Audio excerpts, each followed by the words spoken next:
Welcome to the Daily Devo. My name is Jeremy, and today we're talking about a Psalm of Ascent, number 10.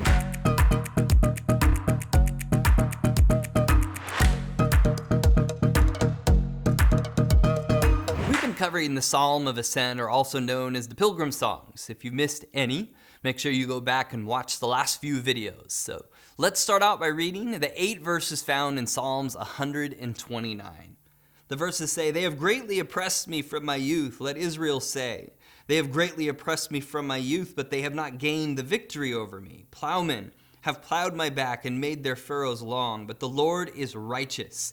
He has cut me free from the cords of the wicked. May all who hate Zion be turned back in shame. May they be like grass on the roof with withers before it can grow. A reaper cannot fill his hands with it, nor one who gathers fill his arms.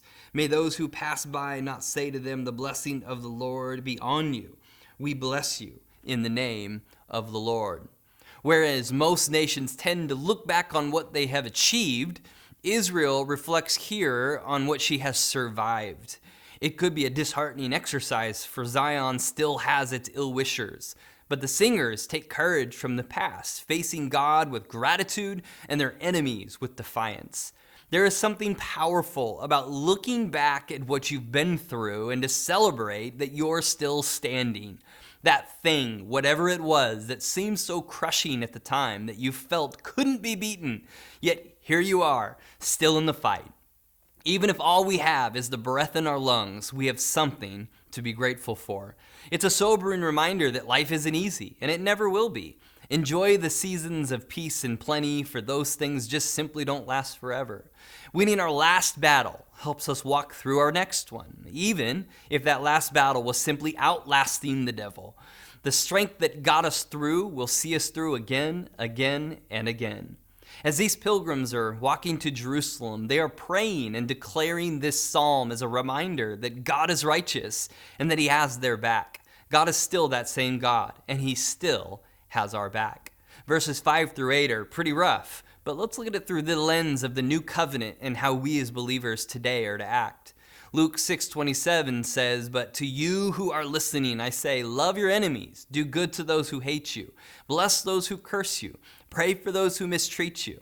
This is Jesus speaking to you and I. And as much as we want vengeance and justice, Jesus encourages us to remember what's best for our heart is to bless those who curse us, to pray for those who mistreat you. This is one of the disciplines that sounds really good, but it's really hard to live out.